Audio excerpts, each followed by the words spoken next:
노아 홍수는 하나님이 인류의 죄를 심판하신 사건이었습니다. 지면의 모든 생물을 쓸어버린 대홍수는 죄에 대한 하나님의 진노가 얼마나 무서운 것인가를 보여줍니다.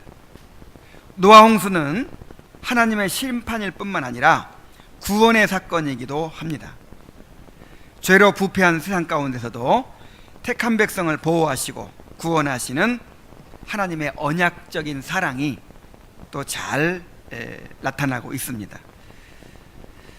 노아 홍수는 죄로 부패한 세상을 멸하시는 것만이 아니라 새하늘과 새 땅을 창조하시는 하나님의 재창조의 역사를 보여주는 사건이기도 했습니다. 하나님은 말씀만이 아니라 행하시는 일을 통해서도 자신을 계시하십니다. 그래서 이 지구상에 있었던 가장 엄청난 사건인 이 노아 홍수를 통해서 우리에게 보여주시는 그 하나님의 어떠하심과 또 하나님의 구원과 심판의 그 역사가 어떠한 것인지를 또 우리가 깨달아야 하는 것입니다. 본문을 통해서 노아 홍수를 통해 드러난 하나님의 어떠하심과 또 하나님의 심판과 구원의 역사가 어떠한지를 함께 살펴보도록 하겠습니다. 이제 방주가 완성이 됐습니다. 그런데 하나님은 마지막으로 7일간의 기한을 주고 계십니다. 4절에 보면 지금부터 7일이면 내가 40주야를 비를 땅에 내려 내가 지은 모든 생물을 지면에서 쓸어버리리라 이렇게 말씀하셨어요. 그리고 10절에 보면은 정확히 7일 후에 홍수가 땅에 덮였다고 말씀하고 있습니다. 죄로 가득한 세상을 홍수로 심판하시겠다고 선포하시고 120년이 흘렀습니다. 여러분, 이것을 우리가 좀 잘 생각해 볼 필요가 있어요. 하나님이 세상을 심판하시는데 몇 년이 걸렸어요? 120년이라는 장구한 세월이 걸렸습니다. 하나님은 악을 참아 보지 못하시는 눈이 정결하신 분이라고 했어요. 거룩한 분이라고 했어요. 우리가 이 죄악을 견디지 못하는 것 이상으로 하나님은 죄를 견디지 못하시는 분이에요. 그런데 그 하나님이 지금 죄악이 관영한 세상을 당장 멸하실 수 있는데도 120년을 기다리시는 것입니다. 하나님이 노아의 가족을 구원하시는데 120년이나 걸려서 방주를 만드는 과정이 꼭 필요했겠습니까? 사실 120년의 기간은 하나님을 위한 것이 아니고 사람을 위한 기간이었습니다. 하나님께 사람들에게 회개의 기회를 주신 것입니다. 그러나 사람들은 오히려 방주를 만드는 노아를 조롱하고 핍박하면서 회개를 거부했습니다. 그러니까 오래 참으시는 그 하나님의 은혜를 멸시하고 모독한 것입니다. 그런데 이제 방주가 완성되고 나서도 하나님은 마지막으로 돌이킬 기회를 주십니다. 물론 이 7일이라는 기간이 노아의 가족과 모든 동물들이 방주로 들어가는데 이제 필요한 기간이었겠죠. 그러나 이것이 세상 사람들을 위한 마지막 구원의 기회가 된 것입니다. 노아와 또 그의 가족들 그리고 모든 동물들이 방주로 들어가는 모습, 이 모습을 사람들이 지켜봤겠죠. 이것은 사람들에게 결정적인 하나님의 심판의 증거가 되었을 것입니다. 노아와 그의 가족들도 이제 마지막 남은 7일 동안 마지막으로 사랑하는 사람들을 찾아가서 방주에 들어가야 된다고, 이제 7일 후면 하나님의 무서운 심판이 있게 된다고 그렇게 호소했을 것입니다. 자, 그렇지 않았겠습니까? 뭐 친구들도 있었을 것이고, 그 노아의 세 며느리들, 그 친정 부모들도 있을 것이고, 형제들도 있었을 것이고, 아마 마지막으로 그렇게 간절히 호소했을 거예요. 하나님은 이렇게 오래 참으시는 하나님이십니다. 하나님은 구원의 중보자를 보내주시겠다고 약속하시고 나서 그 중보자를 보내주시는데 몇 년이나 걸렸어요? 수천 년이나 걸려서 준비하시고 계속의 선지자를 보내시고 또 모형을 또 허락하시고 이러한 과정을 거쳐서 수천 년 만에 중보자를 보내주셨습니다. 드디어 그리스도께서 오셔서 구원을 이루셨습니다. 그래서 성경은 그때부터의 시간을 종말이라 또는 말세라 이렇게 부릅니다. 세상 끝날이라는 거예요. 왜냐하면 그리스도께서 오셔서 인류의 구속을 다 이루셨기 때문에 이제는 끝날입니다. 그런데 세상 끝날이 왔는데, 세상 끝날이 왔다고 했는데 그로부터 지금 2000년이 흘렀어요. 바울은 2000년 전에 세상의 종말이 왔다고, 때가 단축하여진 거로 이제 혼자 사는 사람은 그냥 혼자 사는 게 좋다고 이렇게까지 말했는데 2000년이 지난 지금도 세상은 여전히 잘 돌아가고 있습니다. 그래서 사람들은 이것을 조롱해요. 봐라, 말세라고 하더니, 세상이 끝난다고 하더니 오히려 세상은 점점 더 발전되어 가고 있지 않느냐, 오히려 세상은 더 평화롭게 유지되고 있지 않느냐.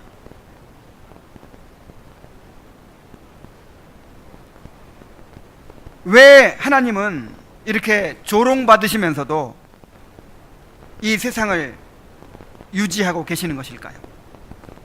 왜 하나님은 악인들을 당장 멸하시지 않고 여전히 살려두고 계시는 것일까요? 왜 악을 참아보지 못하시는 하나님이 인간의 죄악을 이토록 용납하고 계시는 것일까요? 하나님이 오래 참고 계시는 것입니다. 사람들에게 회개의 기회를 주고 계시는 것입니다. 베드로후서 3장 9절에 이렇게 말하고 있어요. 주의 약속은 어떤 이들이 더디다고 생각하는 것 같이 더딘 것이 아니라 오직 주께서는 너희를 대하여 오래 참으사 아무도 멸망하지 않고 다 회개하기에 이르기를 원하시느니라. 여러분, 하나님이 당장 세상을 좀 멸해버렸으면 좋겠다 그런 생각이 들죠. 어서 빨리 하나님 오셔가지고 그냥 빨리 천국 갔으면 좋겠다 그런 생각이 들죠. 하나님이 몇 년만 전에 심판하셨어도 여러분도 어떻게 됐을까요? 다 죽었어요. 다 지옥 갔어요. 하나님이 여러분들을 위해서 지금까지 참아주신 거예요. 지금까지.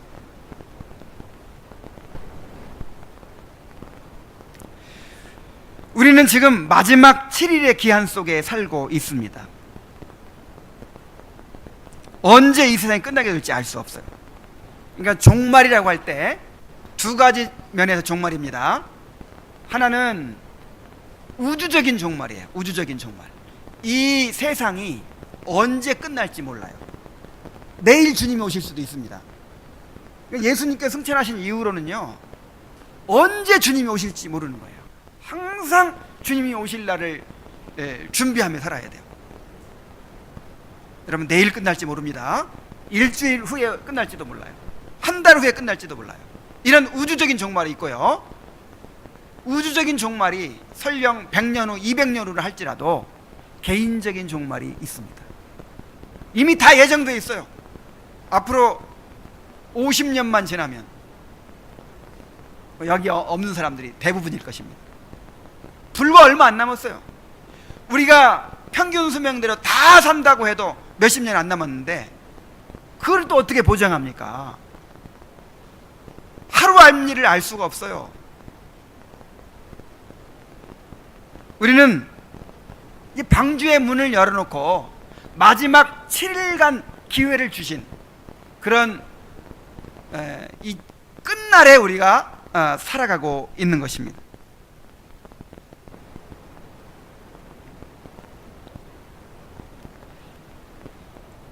바로 지금이 회개할 기회라는 사실을 알아야 돼요. 방주에 들어갈 기회라는 사실을 깨달아야 합니다. 고린도후서 6장 2절에 가라사대 내가 은혜 베풀 때에 너를 듣고 구원의 날에 너를 도왔다 하셨으니 보라 지금은 은혜 받을 만한 때요 보라 지금은 구원의 날이로다 그랬어. 하나님께서 행하시는 일에는 다 때가 있어요. 봄이 있고 여름이 있고 가을이 있고 겨울이 있죠. 씨는 언제 뿌려야 돼요? 봄에 뿌려야 돼요. 봄을 놓치면 씨를 뿌릴 수 없습니다. 이제 더 이상. 추수는 언제 해야 됩니까? 가을에 해야 돼요. 가을 추수 때 그 며칠을 놓치면요 곡식 다 떨어져 버려요. 추수할 수 없어요. 하나님께서는 모든 일에 다 때를 두고 행하십니다. 구원의 때가 항상 있는 게 아니라 이 말이에요. 지금이야말로 구원의 때예요. 지금이야말로 은혜 받을 때예요. 맘만 먹으면 언제든지 예수 믿을 수 있고 언제든지 은혜 받을 수 있는 것이 아니에요. 하나님께서 허락하신 때가 있다 이 말이에요. 이 우주적인 그런 역사 속에서도 그 때가 있는 것이고 개인적으로도 마찬가지예요. 개인적으로도 때가 있어요. 그 때를 놓치면 영원히 기회가 없는 것입니다. 우리가 하나님의 오래 참으심을 멸시하고 악용하지 말아야 합니다. 하나님의 오래 참으심을 악용하는 것은 하나님의 진노를 더욱 쌓는 일이 됩니다. 로마서 2장 4절부터 8절까지를 보면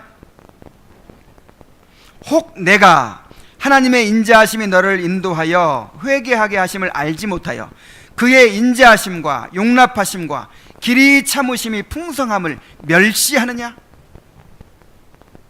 자, 이게 무슨 말이에요? 하나님이 죄를 한번 지면 그냥 벼락을 때리고 주일날 한번 빠지면 다리가 부러지고 막 이렇게 당장 이렇게 벌을 내리시면 다 두려워할 거예요. 벌벌 떨면서 순종하지 않을 사람이 아무도 없을 거예요. 근데 하나님이 너무나도 인자하신 거예요. 오래 참으시는 거예요. 그러니까 하나님을 두려워하지 않아요. 하나님을 멸시해요. 그래서 다만 내 고집과 회개하지 아니한 마음을 따라 진노의 날, 곧 하나님의 의로우신 심판이 나타나는 그 날에 임할 진노를 내게 쌓는도다. 이 하나님의 인자하심을 멸시하고 오래 참으심을 악용하는 데 따라서 하나님의 진노가 더 쌓이는 것입니다.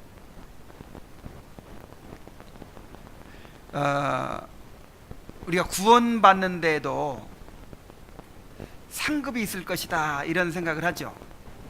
성경이 그렇게 암시하고 있죠. 이 상급의 본질은 구원입니다. 구원인데 하나님의 은혜로 주시는 구원인데 그 구원의 영광에도 차이가 있을 수 있다 이렇게 우리가 믿고 있죠.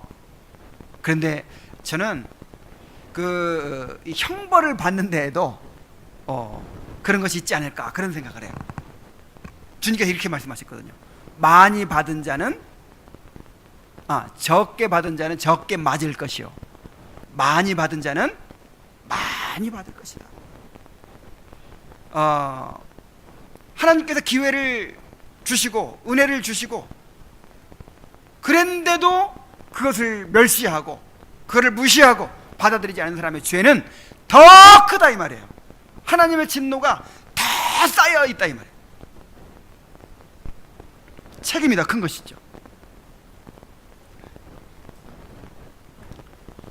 노아의 가족과 모든 짐승들이 방주에 승선하자 하나님은 방주의 문을 닫으셨습니다. 13절부터 봅니다.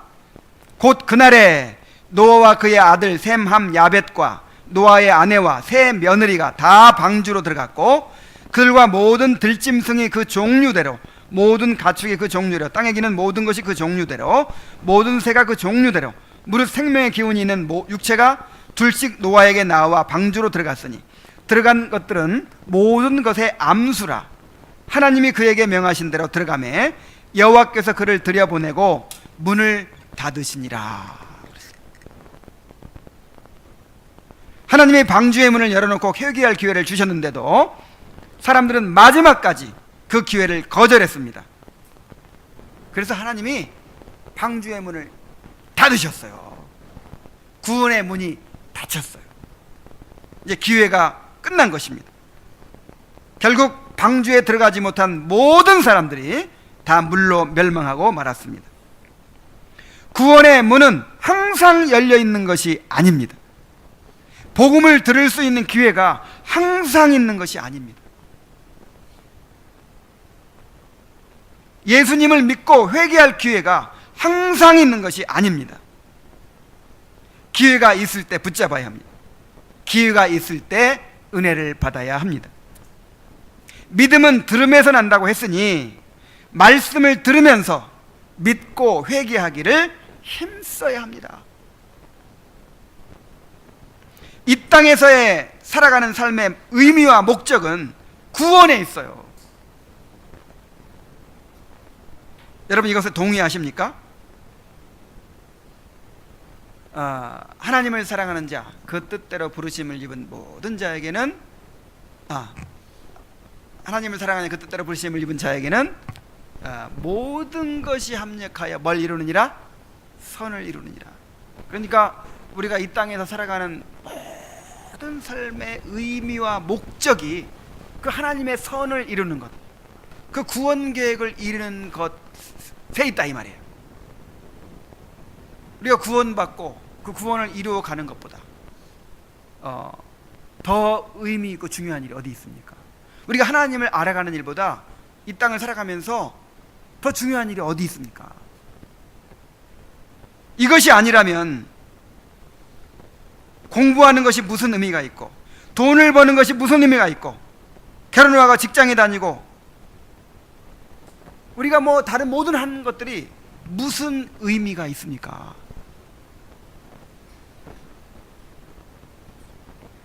그러므로 금방 사라져버릴 세상의 헛된 것들에 마음을 쏟으면서 영원한 생명을 놓쳐버리는 그런 어리석음을 범하지 말아야 합니다. 히브리서 12장 16절 17절에 음행하는 자와 혹 한 그릇 음식을 위하여 장자의 명분을 판 에서와 같이 망령된 자가 없도록 살피라. 너희가 아는 바와 같이 그가 후에 축복을 이어받으려고 눈물을 흘리며 구하되 버린 바가 되어 회개할 기회를 얻지 못하였느니라.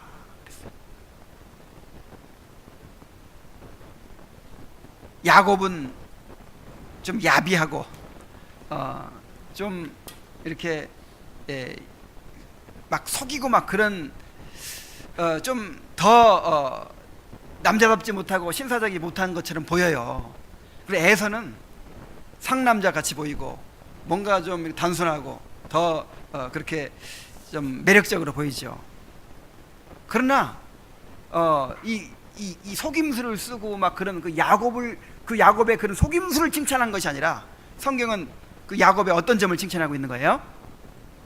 장자의 명분을 사모한 거예요. 장자의 명분이 뭡니까? 그 축복이잖아요. 축복.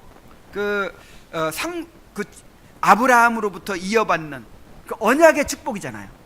그 언약의 축복이 또 뭐예요? 구원이에요. 구원. 영원한 구원의 축복을 사모하는 거예요. 그리고 에서는 여기에 관심이 없어요. 심지어 그 관심 없는 것이 어떻게 드러나냐면은 막 배가 고파 죽겠는데 야곱이 맛있는 팥죽을 쓰고 있어요. 그래서 팥죽 한 그릇 달라 그러니까 야곱은 모든 일에 관심사가 어디에 있어요 지금? 장자의 명분에 있기 때문에, 그 언약의 축복에 있기 때문에 거기서 또 그게 나와요. 말이 나와요. 그러면 형의 장자의 명분을 나한테 양보해라. 그러자 에서가 어떻게 말합니까? 배고파 죽겠는데 장자의 명분이 무슨 소용이냐? 그래, 네 가져가라. 그리고 그냥 한 그릇 식물에 팔아버렸다는 거예요.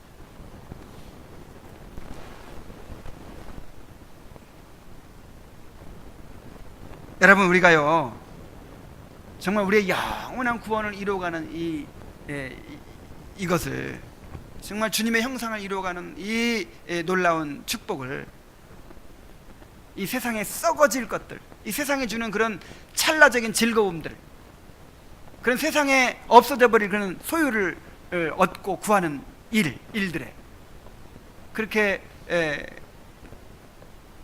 치중하면서 그것을 놓쳐버린다면 한 그릇 식물에 장자의 명분을 팔아버린 에서의 망령됨을 우리가 행하는 것입니다.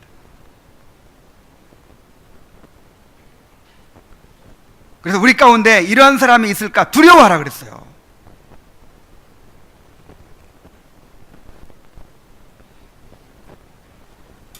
한 그릇 식물을 위하여 장자의 명분을 판 에서와 같이 망령된 자가 없도록 어떻게 해라? 살피라. 그래서 우리 서로 살피면서 정말 지금 관심사가 다른 데로 향해 있는 사람들, 세상을 사랑하고 그렇게 영적인 일에 관심을 갖지 못하는 사람들을 권면하라는 거예요. 깨우라는 거예요.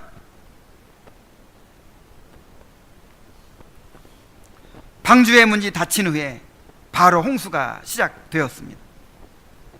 10절부터 보면은 7일 후에 홍수가 땅에 덮이니 노아가 600세 되던 해 둘째 달 곧 그 달 11의 날이라. 그날에 큰 기품의 샘들이 터지며 하늘의 창문들이 열려 40주야가 땅에 쏟아졌더라. 40주야를 비가 땅에 쏟아졌더라 하고 말씀합니다. 원래 이 지구는 물로 덮여 있었어요. 창세기 1장 2절에서 모세는 이렇게 지구의 모습을 묘사했습니다. 땅이 혼돈하고 공허하며 흑암이 깊음 위에 있고 하나님의 영은 수면 위에 운행하시니라. 자, 깊음, 여기서 깊음이라는 말은 깊은 물이라는 뜻이라고 했죠. 깊은 물로 둘러싸인 형태로 있었다 이 말이에요. 그래서 하나님의 신이, 성령께서 어디로 운행하셨다? 수면 위를 운행하고 계셨다.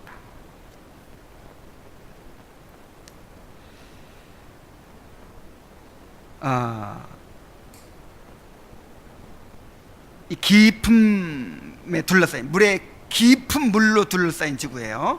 큰 파도가 일렁이는 그 밑을 알 수 없는 깊은 심연을 가리키는 것이죠.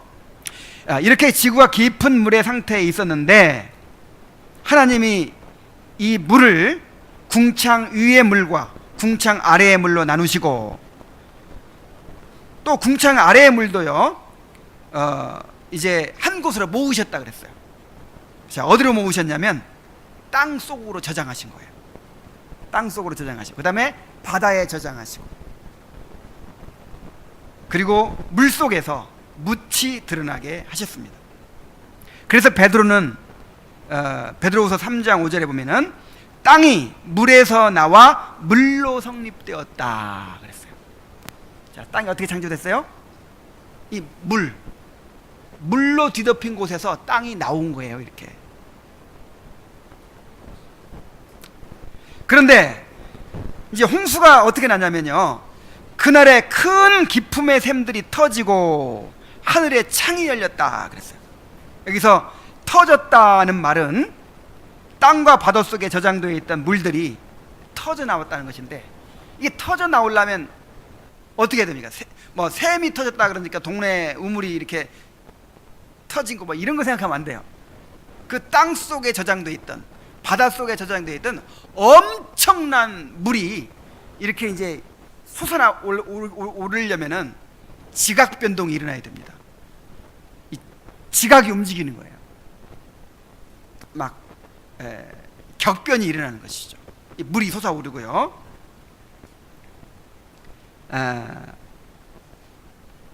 그 다음에 하늘의 창문들이 열렸다 그랬죠. 이 궁창 위에 있는 물이 40일간 막 쏟아져 내린 거예요. 그래서 노아 홍수는 단순한 그런 비가 많이 온 홍수가 아니고 궁창 위에 물이 쏟아져 내리고 땅과 바다에서는 지각 변동이 일어나서 지하의 물이 분출하고 또 엄청난 해일이 일어나고 지구 전체가 대격변과 함께 물로 뒤덮이게 되는 엄청난 사건이었습니다. 지질학자들은 지구의 모든 대륙이 처음에는 하나의 대륙으로 붙어 있었다 이렇게 이야기를 합니다. 그래서 그 아프리카 대륙하고 또 저 아메리카 대륙 이렇게 붙여놓으면 딱 아구가 맞죠. 전부 한 대륙이었는데 어떤 이 지각 운동에 의해서 이렇게 오늘날 6대주로 나뉘어졌다는 거예요. 그리고 히말라야나 또 저 알프스, 뭐 안데스 산맥이라든지 이런 지구의 지붕이라고 할 만한 그런 높은 산들이요, 원래는 바닷속에 있었대요. 바닷속에 있었다가 이렇게 지각 운동에 의해서 융기한 거예요. 어떻게 알죠? 그 산 꼭대기에 이 알프스나 히말라야나 이런 뭐 안데스 산맥이나 이런 산 위에 이 바다 생물의 화석들이 발견돼요. 조개라든지 물고기라든지 화석들이 발견되고, 그 다음에 그 해발 몇천 미터 높은 산 위에 바닷물이 있어요. 소위 이제 염호라고 하죠. 바닷물로 된 호수가 있어요. 심지어 청어 같은 바다 물고기가 사는 그런 호수가 있어요. 그래서 원래 그 높은 산들이 이 바닷속에서 이제 융기해가지고 오늘날 이런 지형이 된 것이다. 그렇게 이제 과학자들은 얘기하죠. 그런데 이제 그렇게 되기까지 눈에 띄지 않게 조금씩 지금도 이제 움직이고 있다니. 지금도 뭐 지금 이 판이 움직이고 있다고 하죠. 그렇게 조금씩 움직여서 수십억 년에 걸쳐서 그런 동일한 과정을 통해서 이렇게 됐다, 이렇게 이제 이야기를 하는데, 근데 또 여기에 그것만 가지고는 안 됐을 것이다. 어떤 큰 화산 폭발이나 지진만 일어나도 막 지형이 변해버리죠. 그런 것처럼 어떤 대격변이 여러 차례 있었을 것이다. 또 이렇게 또 봐요. 그러니까 조금씩 이렇게 지각 운동이 일어나서 일어난 것도 있고, 그 다음에 또 여러 차례 대격변이 일어나서 이제 그런 것들이 합쳐져서 오늘날 같은 이런 모양이 되었을 것이다. 이렇게 보는 것이 이제 현대 과학의 이야기거든요. 근데 우리는 뭐 자세히는 알 수 없어요. 정확한 것은 알 수 없지만 이 성경의 기사를 볼 때 어쨌든 이 노아 홍수 사건이 어떤 대격변의 어떤 결정적인 그런 사건이었을 것이다, 이렇게 볼 수가 있는 것입니다.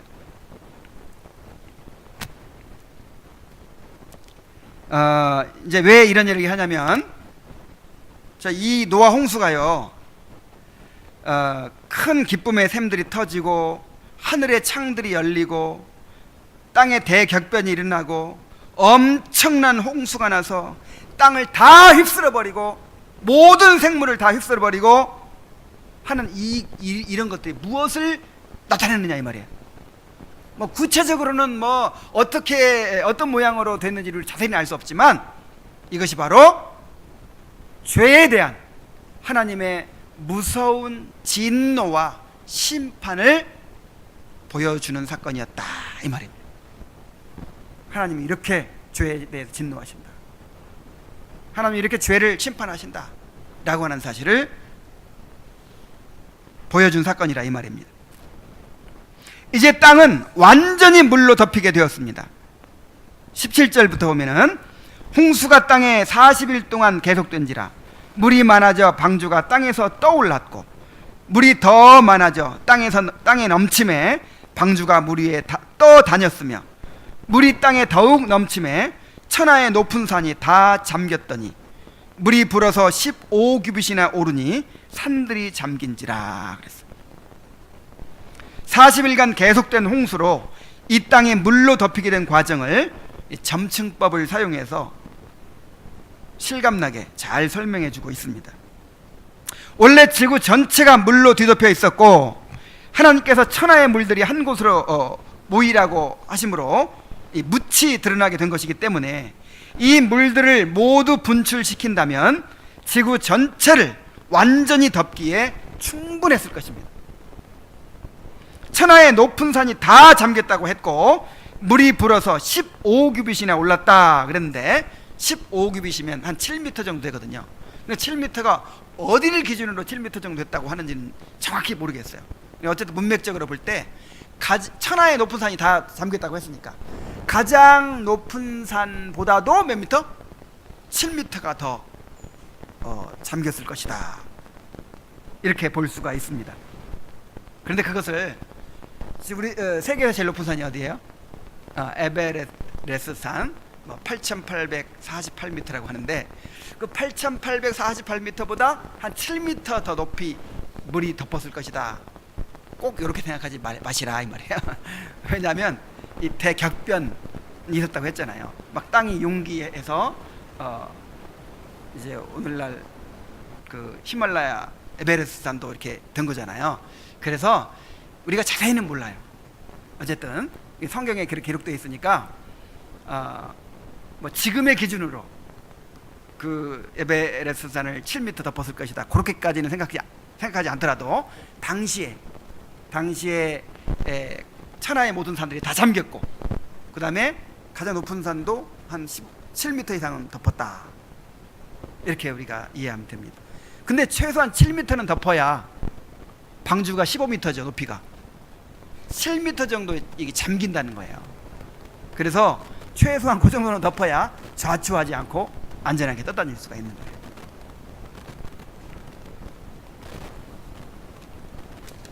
이 땅은 이렇게 물로 덮여서 처음 창조가 시작되던 때의 모습으로 돌아간 것처럼 보였습니다. 이제 다시 물로 뒤덮인 땅이 되어버린 거예요. 이것은 새로운 세계를 시작하기 위한 필연적인 과정이었어요. 이제 마지막 때에도 처음 땅과 바다가 없어진 후에 새하늘과 새 땅의 창조가 이루어질 것입니다.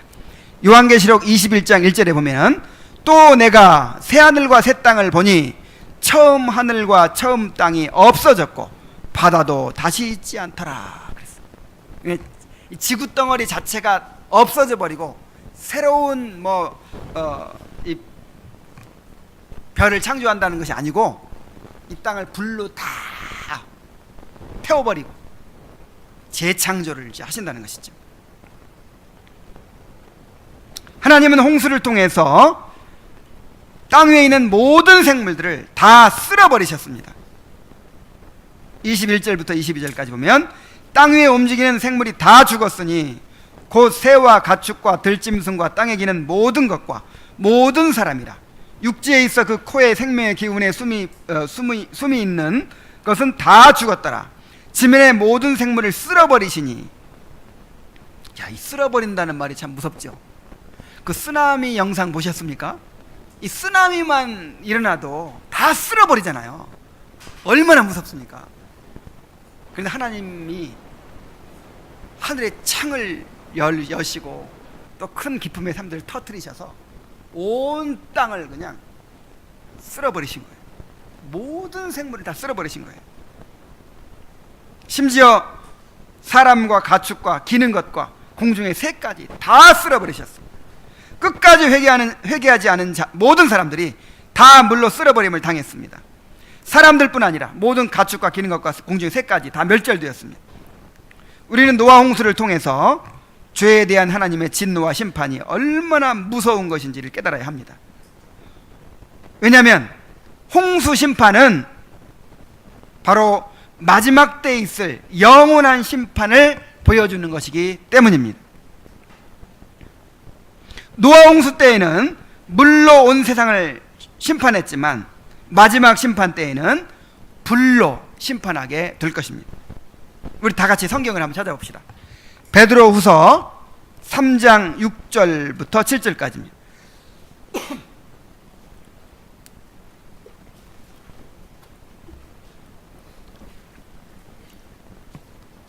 이로 말미암아 그때에, 그때는 노아 때예요. 그때의 세상은 물이 넘침으로 멸망하였으되 이제 하늘과 땅은 그 동일한 말씀으로 불사르기 위하여 보호하신 바 되어 경건하지 아니한 사람들의 심판과 멸망의 날까지 보존하여 두신 것이니라. 10절을 또 봅니다.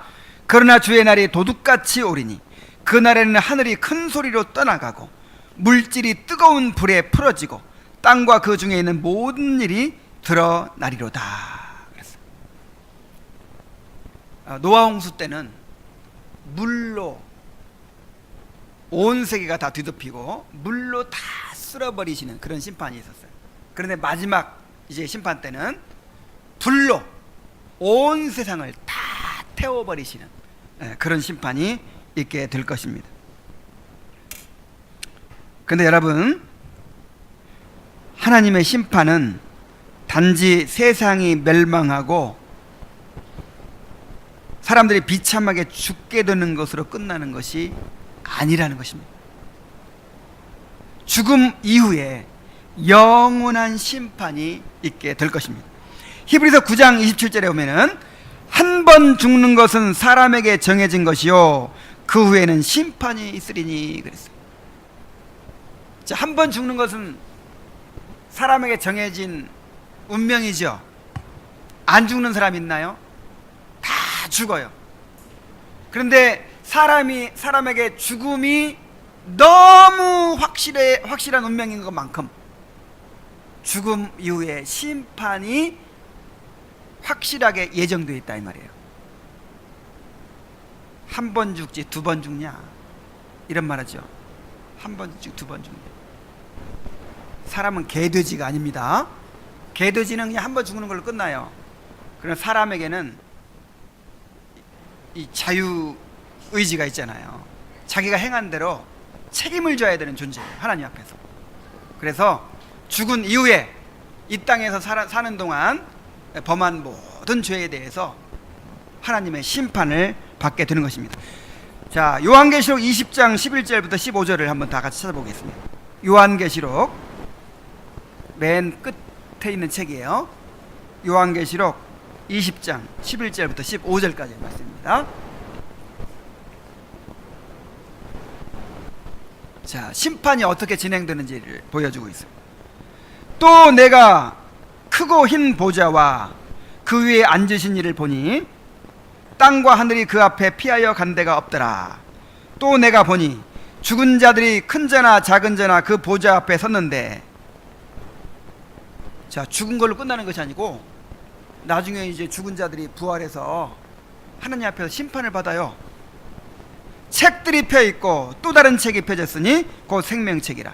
죽은 자들이 자기 행위를 따라 책들에 기록된 대로 심판을 받으니 바다가 그 가운데서 죽은 자들을 내어주고 또 사망과 음부도 그 가운데서 죽은 자들을 내주매 각 사람이 자기의 행위대로 심판을 받고 사망과 음부도 불못에 던져지니 이것이 둘째 사망 곧 불못이라. 한 번 죽지 두 번 죽냐 그러는데 두 번 죽어요. 둘째 사망이 있어요. 근데 이 둘째 사망은 없어지는 게 아니에요. 죽어 없어지는 것이 아니라 영원한 지옥의 형벌을 끝도 없이 계속 받는 게 둘째 사망이에요. 여러분, 한 번 죽는 걸로 끝나버리면요 별로 무섭지 않습니다. 그래서 사람들이 자살도 하잖아요. 그런데 죽는 걸로 끝나는 것이 아니고 죽음 후에 심판을 받고 영원히 지옥의 형벌을 받는다 이 말이에요. 영원히. 누구든지 생명책에 기록되지 못한 자는 불못에 던져지리라. 정말 무섭습니다. 정말 두려워해야 됩니다. 주님께서는 이렇게 말씀하셨어요. 네 오른손이 범죄케 하거든 잘라버려라. 네 오른발이 범죄케 하든 잘라버려라. 불구가 돼가지고 지옥을 면하는 것이 온몸이 성해가지고 지옥에 들어가는 것보다 훨씬 나은 일이다. 거기서는 구더기도 죽지 않고 사람마다 불로서 소금 치듯함을 받으리라 그랬어요. 그러므로 우리가 하나님의 심판을 두려워하고 그 심판대에 설 준비를 하며 살아야 합니다. 어떻게 심판을 준비해야 될까요? 그리스도를 믿고 그리스도의 의를 나의 것으로 소유해야 합니다. 하나님의 생명책에 그 이름이 기록되어야 돼요. 방주 안으로 들어와야 합니다. 주님의 몸된 교회의 지체가 되어야 합니다. 언약의 백성이 되어야 합니다. 그리고 이렇게 그리스도를 믿고 그의 의를 소유하게 되었다면 이제 하나님의 나라를 소망하며 거룩한 삶을 살아가기에 힘써야 합니다. 자, 우리 다시 베드로후서 3장 11절부터 14절까지의 말씀을 보겠습니다.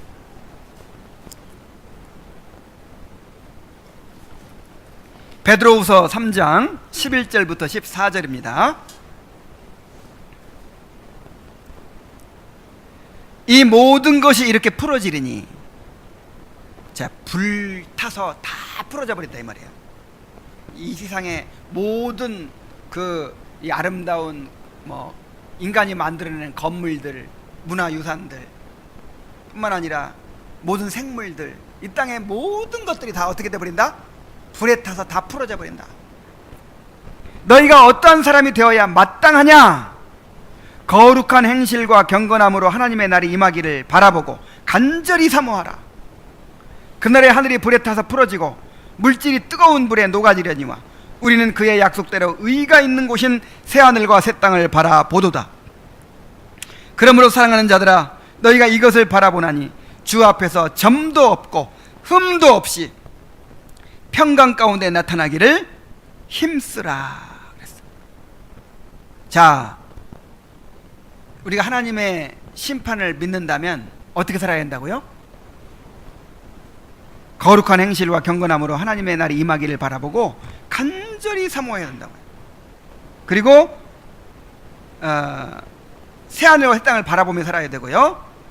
주 앞에서 점도 없고 흠도 없이 평강 가운데 나타나기를 힘쓰라 그랬어요.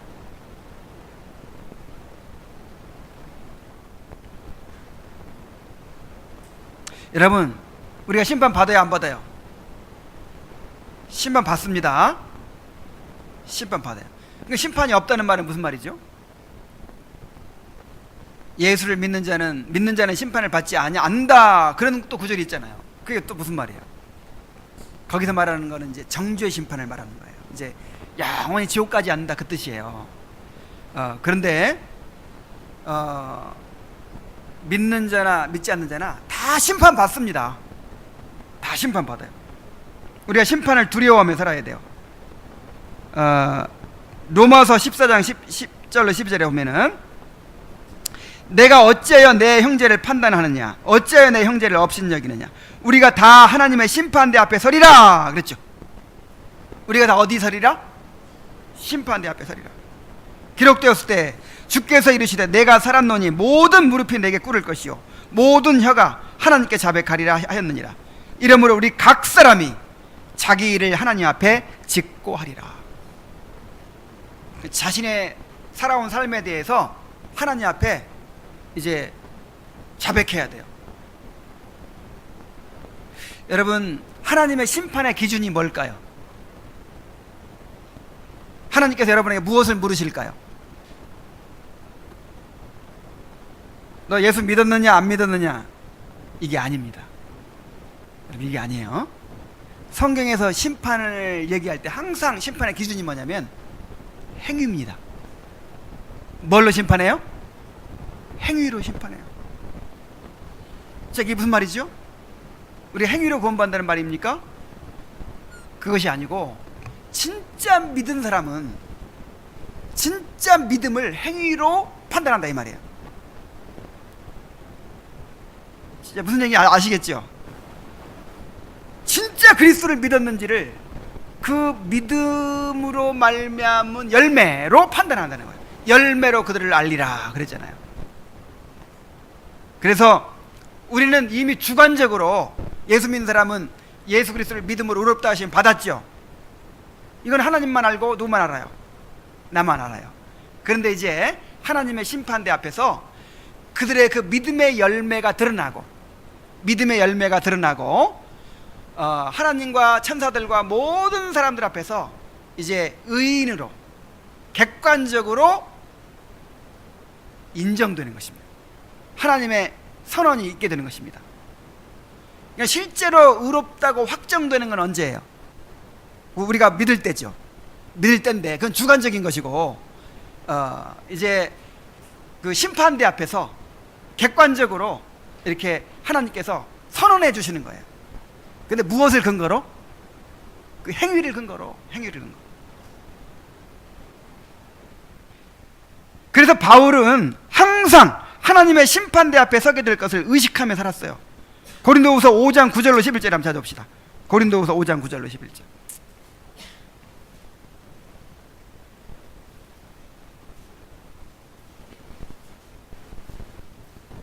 그런즉 우리는 몸으로 있든지 떠나든지 주를 기쁘시게 하는 자 되기를 힘쓰노라. 이는 우리가 다 그리스도의 심판대 앞에 나타나게 되어 각각 선악간에 그 몸으로 행한 것을 따라 받으려 함이라. 우리는 주의 두려우심을 알므로 사람들의 권면하거니와. 그랬어요. 바울은 하나님의 심판을 항상 의식하면서 주를 기쁘시게 하는 자 되기를 힘썼다고 했어요. 주를 두려워했다고 했어요. 그러면서 우리에게도 사도들은 말하기를 하나님의 심판을 두려워하며 살라고 합니다. 베드로전서 1장 17절에 보면은 외모로 보지 않고 각 사람의 행위대로 심판하시는 이를 너희가 아버지라 부른즉 너희가 나그네로 있을 때를 두려움으로 지내라. 그래서 그 죄사함 받고 의롭다함 받은 자의 그 증거가 뭐라 그랬어요? 하나님을 경외하는 것이라 그랬죠. 하나님, 그러니까 구원받은 사람은요, 그 진노에서 건진받은 사람은요, 그 죄가 얼마나 무서운 것인가를 알아요. 그 심판이 얼마나 두려운 것인가를 알아요. 그래서 이제 하나님을 경외함이 있어요. 두려움이 있어요. 이 나그네로 살아가면서 하나님을 두려워하며 살아가는 것입니다. 구원받고 천국을 소유했다면 이렇게 천국에 합당한 사람이 되기를 힘써야 하는 것입니다. 하나님 우리를 오직 믿음으로 오직 은혜로 구원하시지만 우리가 힘써 거룩함을 이루어가는 과정을 통하여 천국을 상속받게 하십니다. 그래서 구원의 확신을 주장하면서 힘써 성화를 추구하지 않고 하나님을 두려워하지 않고 하나님의 심판대 앞에 설 것을 의식하지 않고 안일하게 살아가는 사람들이 있다면 그들은 진정으로 구원받았다고 보기가 어렵습니다. 왜냐하면 구원의 소망을 가진 사람들은 성화를 힘써 추구하게 되어 있기 때문입니다. 요한일서 3장 3절에 이렇게 말합니다. 주를 향하여 이 소망을 가진 자마다 그의 깨끗하심과 같이 자기를 깨끗하게 하느니라. 히브리서 12장 14절에서 모든 사람과 더불어 화평함과 거룩함을 따르라. 이것이 없이는 아무도 주를 보지 못하리라. 모든 사람과 더불어 화평함과 거룩함을 쫓으라는 것은 아까 흠도 점도 없이 주 앞에 나타나기를 힘쓰라 그랬죠. 흠도 점도 없이 주 앞에 나타나기 힘쓰라. 그렇게 성화를 위해 힘쓰라는 거예요. 이것이 없이는 누구를 보지 못하리라? 재림하시는 주님을 맞이할 수 없다 이 말이에요.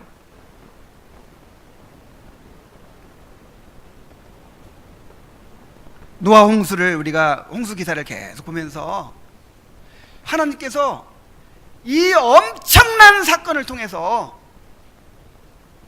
우리에게 그 하나님의 그 죄에 대한 진노와 심판의 무서움을 보여주시는 것입니다. 우리가 그냥 흥미거리로 그렇게 봐서는 안 되는 거예요. 이걸 보면서 두려워해야 되는 것입니다. 이렇게 모든 사람들이 땅에서 쓸어버림을 당하였지만 오직 노아와 그와 함께 방주에 있던 자들은 이제 구원을 받았습니다. 이 세상은 하나님의 진노 아래 있고 심판 아래 있습니다. 하나님의 진노와 심판을 피하기 위해서는 방주 안으로 들어가야 합니다. 그리스도 안으로, 언약 안으로, 교회 안으로 들어가야 합니다. 여러분은 방주 안에 있습니까? 아니면 방주 바깥에 있습니까? 하나님 앞에서 자신을 점검하고 하나님의 심판을 준비하게 되시기 바랍니다. 기도하겠습니다. 자비하신 아버지 하나님, 우리의 죄로 봐서는 당장 멸하셔야 하지만 이렇게